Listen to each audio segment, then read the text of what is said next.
میں یہودی ہوں اور اپنے یہودی ہونے پر فخر کرتا ہوں، جبکہ تم اب مسلمان کہلاتے ہوئے شرماتے ہو، جبکہ آج دنیا میں ہماری حکومت ہے۔ تم نے دیکھا کہ ہم نے تمہارے ساتھ کیا کیا۔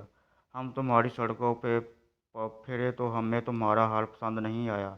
تو پتہ ہے ہم نے کیا کیا؟ بہت آسانی سے تمہاری لڑکیوں کے سروں سے حجاب اتروا دیا، دوسرے طریقوں سے قرآن بھی بہلوا دیا۔ تم لوگوں کے پاس اپنا لباس بھیجا، اپنے بازاروں کو دیکھو، سارے عریاں لباس کی نمائش گاہ ہیں، اور تمہاری تہذیب کا لباس تمہارے بازاروں میں ڈھونڈنے نہیں ملتا۔ اور مزے کی بات یہ ہے کہ تم نے سب قبول کر لیا۔ کیا تم کو نہیں معلوم کہ یہی حال قوم لوط کا تھا؟ کتنے بے وقوف ہیں! تم کو کہتے رہتے ہو یہودیوں نے ہماری زمین چھین لی، قرآن اور سنت کو ختم کروا دیا ہے۔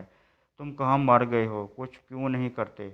سڑکوں پر تمہاری لڑکیاں ایسے لباس میں گھوم رہی ہیں کہ نام کو لباس ہے۔ پہلے ہم نے تمہاری عورتوں کا حجاب اترایا، پھر چادریں، پھر دوپٹہ، پھر لباس چست کیا، شلواریں اونچی کی، اب شلوار کی جگہ ٹائٹس پہنا دیا۔ ہم نے انہیں بازاروں راستوں میں بڑھنا کر دیا۔ اب وہ ہمارا بنایا ہوا لباس فخر سے پہنتی ہے، اور تمہارا لباس پہنتے ہوئے انہیں شرم آتی ہے۔ کیا مضحکہ خیز بات ہے! تمہارا حال بہت برا ہو گیا۔ ہمیں تم لوگوں کی تعلیم میں ترقی پسند نہ آئی تو ہم نے تمہارا نصب بدلوا دیا اور تمہاری ٹیلی ویژن کو ذلت امیز پروگراموں اور شرمناک ڈراموں میں بدل دیا۔ تمہیں اور تمہاری علماء کو کچھ بولنے کی ضرورت نہیں، تمہارا چپ رہنا ہی بہتر ہے۔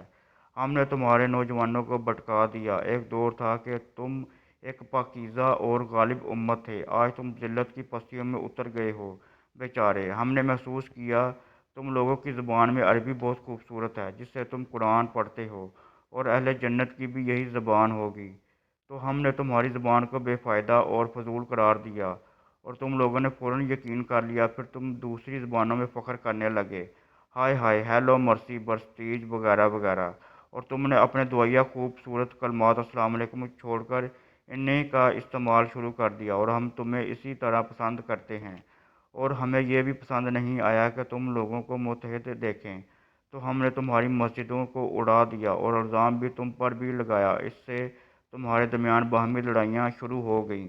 ہم نے تمہارے دین کا گہرائی سے مطالعہ کیا اور جھوٹے فتووں کے ذریعے تمہاری راہ سے ہٹا دیا۔ ہم نے تمہاری درمیان نفرت اور فساد کی آگ بھڑکائی جو تم تک نہیں بجھے گی جب تک کہ تم سب کو جلا کر راکھ نہ کر دے۔ تمہارے گھر والے اب جدید مشینری ایجادات کے زیر سایہ پرورش پاتے ہیں۔ ہم نے طرح طرح کے کمپیوٹر گیمز ایجاد کی جن میں کھو کر تم قرآن کو بھول گئے، اپنے علماء کو بھول گئے، مسلمان سائنسدانوں اور ان کے کارناموں کو بھول گئے۔ تمہاری نئی نسل ایسی نسل ہے جو کہ حق بات کہتے ہوئے ڈرتی ہے۔ ہم یہودی قوم اس بات پر فخر کرتے ہیں کہ تعداد میں ہم اس قدر تھوڑے ہونے کے باوجود ہم نے تمہیں بہت آسانی سے گوشت کے ٹکڑوں کی مانند خرید لیا، اور تمہیں اس کا کوئی ملال نہیں۔ تم خوش اور مست ہو، اور جہاں تک ممکن ہو مسلمانوں کی بڑی تعداد کو یہ پیغام پہنچائیں۔ تلخ صحیح لیکن ہے حقیقت۔ جزاکم اللہ خیرا۔